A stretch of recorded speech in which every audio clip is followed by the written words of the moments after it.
आंखें पे जो पर्दा लगा है उस पर्दे को तो हटा तो लीजिए, देश की वास्तविकता को देख तो लीजिए के साथ। और जनता जानती है कि भ्रष्टाचार है, समाज के आईने के तौर पे देश की राजनीति होती है और कोशिश होती है सभी राजनीतिक दलों की कि भागीदारी हर वर्ग की उस सदन में हो, लोकतंत्र में हो, तभी वो लोकतंत्र की जड़ें मजबूत मानी जाती है। जुडिशियल सर्विसेज में से जुड़े लोग ये जानते हैं कि अभी भी जुडिशरी में वो भागीदारी वंचित समाज के लोगों की, अनुसूचित जात जनजाति के लोगों की, पिछड़े वर्ग से आते और ग्रामीण क्षेत्र से आते हुए लोगों की, महिलाओं की कम दिखाई दे। ये जातीयता की भावना, ये जाति पे आधारित द्वेष और शोषण की जो भावनाएं हैं वो हमारे क्या डीएनए में है।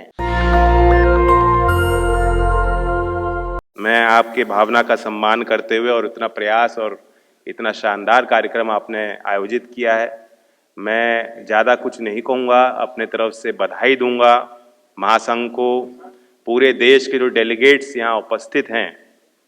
ये कुछ तारीख ऐसी होती हैं कि अगर हम उन तारीख को नहीं मनाएंगे तो फिर वह तारीख इतिहास में दर्ज तो रहेंगी, लेकिन जो सबक हम सीखना चाहते हैं और अगली पीढ़ियों को जिन विचारों से जोड़ना चाहते हैं उस मिशन में हम कमजोर हो जाएंगे। और ऐसी ही तारीख है 26 नवंबर की, जिसके पूर्व संध्या, संविधान दिवस के पूर्व संध्या में आज हम उसी उपलक्ष्य में यहाँ उपस्थित हैं। बड़ी खुशी है, कल सुप्रीम कोर्ट में बाबा साहेब की एक विशाल प्रतिमा का अनावरण भी होगा। और ये इसलिए उचित है कि डॉक्टर साहब भीमराव अंबेडकर जी न्याय की प्रतिमूर्ति हैं, उनका जीवन एक आदर्श है। और मैं आपके बीच ये भी बात रखूंगा क्योंकि मैं देख रहा था यूपी के बहुत डेलीगेट्स हैं। आपको पता होगा बिजनौर जिले में एक थाना है, पुलिस की बुराई मैं नहीं करता, लेकिन सबको मालूम है कि भ्रष्टाचार की दिक्कत उस सेवा में है। वो एक इंटरफेस होता है सरकार का जनता के साथ, और जनता जानती है कि भ्रष्टाचार है, ऐसे हम उसको इनकार नहीं कर सकते। लेकिन पूरे यूपी में एक थाना ऐसा है जहां पुलिस कोई ब्राइब नहीं ले सकती, और वो थाने के परिसर में चौधरी चरण सिंह जी की एक मूर्ति स्थापित है बिजनौर जिले में। अब मैं भी थोड़ा असहज महसूस करता हूं वहां थाने के अंदर, क्योंकि जब भी जिले में जाऊंगा तो कार्यकर्ता कहेंगे जी पहले माल्यार्पण करो, तो मैं भी असहज महसूस करता हूं। तो कहना तो मुझे नहीं चाहिए, लेकिन जो जुडिशरी है, जब उसी परिसर में बाबा साहेब की बड़ी प्रतिमा लगी है तो एक नैतिक दबाव वहां उपस्थित सभी ऑनरेबल जजेस पे और सर्विस सेवारत जितने कर्मचारी उन पर रहेगा। और ये जुडिशरी को सोचना चाहिए कि एक बिंदु जो आज आपके प्रतिवेदन में, मांग पत्र में है, ज्ञापन में, वो यही है कि जुडिशियल सर्विसेज को ओपन अप किया जाए। जिस तरह देश का पार्लियामेंट, देश की संसद समाज के आईने के तौर पे देश की राजनीति होती है और कोशिश होती है सभी राजनीतिक दलों की कि भागीदारी हर वर्ग की उस सदन में हो, लोकतंत्र में हो, तभी वो लोकतंत्र की जड़ें मजबूत मानी जाती हैं। उसी तौर पे जो लोकतांत्रिक संस्थाएं हैं उनका मेकअप भी डेमोक्रेटिक होना चाहिए। और इसलिए जुडिशियल सर्विसेज में से जुड़े लोग ये जानते हैं कि अभी भी जुडिशरी में वो भागीदारी वंचित समाज के लोगों की, अनुसूचित जात जनजाति के लोगों की, पिछड़े वर्ग से आते और ग्रामीण क्षेत्र से आते हुए लोगों की, महिलाओं की कम दिखाई देती। तो मैं उम्मीद कर सकता हूं कि जब बाबा साहब की हम मूर्ति वहां परिसर में लगा रहे हैं कि एक बड़ा परिवर्तन आने वाले समय में जुडिशरी के कार्यप्रणाली में आएगा। एक पहलू जो विचारणीय है, और इसमें क्योंकि यहां जितने डेलीगेट्स हैं, हम बात तो वंचित समाज की करते हैं हम और आप, लेकिन now you are the cream, you are the cream. और हमें और आप पे बहुत बड़ी जिम्मेदारी बन जाती है कि जो हमसे कमजोर हैं हम उनके लिए क्या कर सकते हैं। एक बड़ा बिंदु है, एक बड़ा विचारणीय सवाल है एनहाइलेशन ऑफ कास्ट, जो बाबा साहब का सपना था। हमें निरंतर सोचना होगा कि ये जातीयता की भावना, ये जाति पे आधारित द्वेष और शोषण की जो भावनाएं हैं वो हमारे क्या डीएनए में है। देश में जितनी कुरीतियां हैं वो समाप्त हो जाएंगी, लेकिन क्या ये आखिरी बात कुरीति होगी जिसको हम खत्म कर पाएंगे अपने बीच में से? मैंने बहुत पढ़े लिखे लोगों की बात करता हूं। आप किसी कॉलेज के कैंपस में जब चुनाव होता है छात्रों के बीच, वहां माहौल देखिएगा। वकीलों के बीच जब बार एसोसिएशन का चुनाव होता है, माफ कीजिएगा कोई वकील यहां हो, वहां जाके माहौल देखिएगा। दो ही बात होती है, क्षेत्र तो होता ही है, लेकिन उससे ऊपर होता है जाति। इतने पढ़े लिखे वर्ग जो क्रीम है सोसाइटी के, जब वो भी चयन करते हैं तो उनके उस चयन के फैसले के पीछे कहीं ना कहीं घुमा के जातीय पहचान है।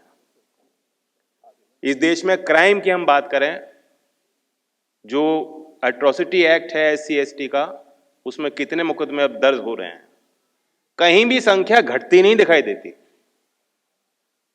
गृह मंत्रालय के आंकड़ों के अनुसार 2020 के जो आंकड़े हैं, 53,886 मुकदमे SC ST के खिलाफ दर्ज हुए हैं। अब उसमें कुछ लोग ये कह सकते हैं कि नहीं जी, वो एक्चुअली उससे प्रेरित नहीं था जातीयता से वो, लेकिन वो मुकदमा दर्ज किया गया। और इसलिए लोग कहते हैं क्योंकि प्रोसिक्यूशन रेट अंतिम छोर तक उस बात को, मुकदमे को पहुंचाने में हम लोगों की कमियां हैं। इसलिए मैंने शुरुआत की, जुडिशरी पे सवाल लगाए हैं। ये सब हम सबको सोचना चाहिए कि हम चीज क्या गलत कर रहे हैं कि हम इसको काबू में नहीं ला पा रहे हैं। मैं एक और बात रखूंगा और फिर अपने वाणी को विराम दूंगा। वो एक ज्वलंत मुद्दा है जातिगत जनगणना। 1931 के बाद हुआ नहीं देश में। अब एक बार वो जानकारी हमें मिल जाए कि सामाजिक और माली हालत सब लोगों की देश में क्या है, उसके बाद आप किस प्रकार से उनको मुख्यधारा में लाने के लिए योजना और नीति और कानून बनाना चाहते हैं, वो बाद की बात है। अफर्मेटिव एक्शन आप क्या लेंगे, वो सरकारों की एक नैतिक और संवैधानिक जिम्मेदारी बनती है, लेकिन वो बाद का पहलू है। पहला तर्क तो यह है कि जान तो लीजिए, आंखें पे जो पर्दा लगा है उस पर्दे को तो हटा तो लीजिए, देश की वास्तविकता को देख तो लीजिए। बिहार ने एक एक्सरसाइज की है। कुछ राज्य में ये एक मुद्दा राजनीतिक सरगर्मी पे है और पार्टियां जो सत्ताधारी हैं या जो सत्ता में आना चाहती हैं, वो ये कह रहे हैं कि हम राज्य में कराएंगे। देश में भी ये प्रक्रिया होनी चाहिए। इसमें अलग अलग राय हो सकती है, ये राजनीतिक मंच नहीं है, लेकिन जो बिहार की एक्सरसाइज है, जो वहाँ राज्य की सरकार ने किया, मैं बधाई देता हूँ। 94 लाख परिवार उन्होंने देखा। 94 लाख परिवार ऐसे हैं, परिवार पूरा का पूरा परिवार है, एक सदस्य नहीं, जो महज दिन में 200 रुपए की जो उनकी कमाई है, वो 200 रुपए में क्या गुजारा कर रहे हैं? क्या उनकी आने वाली पीढ़ियां कुपोषित नहीं होंगी? क्या उनके लिए हम पैदा होते ही संभावनाएं बंद नहीं कर रहे हैं? क्या उनके इस गरीबी और गुर्बत से उठाने की हमारी देश के तौर पे जिम्मेदारी है कि नहीं? और जो तस्वीर बिहार की है, क्या जो दूसरे क्षेत्र देश के जहां आदिवासी मूल तौर पे रहते हैं, जो पूर्वोत्तर पूरा इलाका है देश का, और उत्तर प्रदेश से भी मैं जो लोग आते हैं वो जानते हैं कि ऐसा नहीं है कि उत्तर प्रदेश बहुत आगे है। यही स्थिति और यही तस्वीर देश की बन सकती है। तो मैं दोबारा अपील करता हूं, और ये है कि हमें इस पे सोचना चाहिए, एक चर्निंग आनी चाहिए हमारे अंदर। बाबा साहेब अंबेडकर जी के वो शब्द मैं बताता हूं, जो उन्होंने सेंसस पे, जो उनका एक, उनके तरफ से जो उनकी ओपिनियन थी, 26 अक्टूबर 1947 को जो उन्होंने बोला है कि the census of India has over a number of decades ceased to be an operation in demography. It has become a political affair. Every community seems to be attempting to artificially augment its numbers at the cost of some other community for the sake of capturing greater and greater degree of political power in its own hands. The scheduled castes seem to have been made a common victim for the satisfaction of the combined greed of the other communities who, through their propagandists or enumerators, are able to control the operations and results of the census. ये 1947 में बाबा साहब के census प्रक्रिया पे विचार है और 1931 के बाद हमारे देश में जाति गणना नहीं हो पाई। ये फैक्ट्स मैं आपके सामने रखता हूं, इन पे हम लोग प्रकाश डालते रहें। और अभी जो आदरणीय रामनाथ कोविंद जी ने बात रखी, जो उन्होंने चौधरी साहब के संदर्भ में कहा, मेरे लिए बड़ा गर्व का विषय है। बहुत अच्छी खुशी लगती है कि जब चौधरी साहब के जीवन के किसी भी पहलू पे जब सार्वजनिक मंच से बात होती हैं, क्योंकि बहुत कुछ हमें सीखने को है। दोनों ही उन महान व्यक्तित्व के बारे में उन्होंने कहा और सच्चाई है।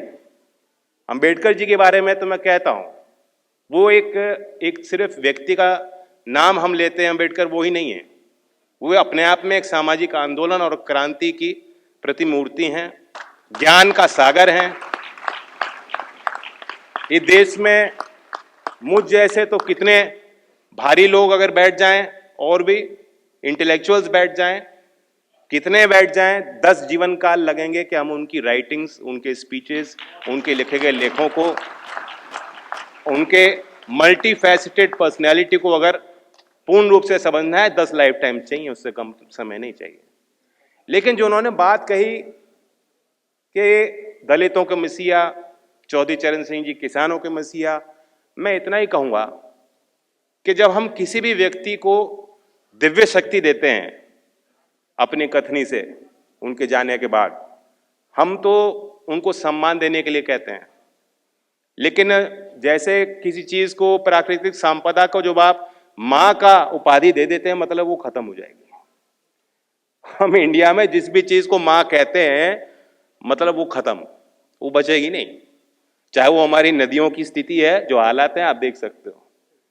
तो हमें सोचना होगा कि क्योंकि हम फिर उसको अंडरस्टैंड नहीं कर पाते, हम ऊपर एक पेडेस्टल पे उस चीज को बैठा देते हैं, उस व्यक्ति को बैठा देते हैं, उसके बाद हम अध्ययन विचार करना बंद कर देते हैं। तो बाबा साहब और चौधरी चरण सिंह जी के संदर्भ में हमें और अध्ययन करने की जरूरत है। इसलिए मैं अपने लोगों को भी कहता हूं कि मसीहा मत कहो, वो हमारे बीच के थे, वो मूल तौर पे भारतीय थे। गांव की संस्कृति, गांव की पीड़ाएं, देश के मूल और असली चरित्र और समस्याओं पे उनके विचार थे और उन्होंने अनन्य काम किए। आइए मिलकर उनके काम और उनके जीवन को बेहतर तौर से हम समझ पाएं, सबक सिखा पाएं औरों को भी, ताकि 21वीं सदी में Bharat world comity of Nations में अपना स्थान पाए। धन्यवाद। जय भीम। नेशनल दस्तक की आपसे गुजारिश है कि अगर इसको बचाना चाहते हैं तो नेशनल दस्तक को सब्सक्राइब करने के लिए रेड कलर के सब्सक्राइब बटन को दबाएं, फिर बेल आइकन की घंटी दबाएं। नेशनल दस्तक को बचाने के लिए बहुत जरूरी है कि हर खबर को शेयर करें, लाइक करें, कमेंट जरूर करें।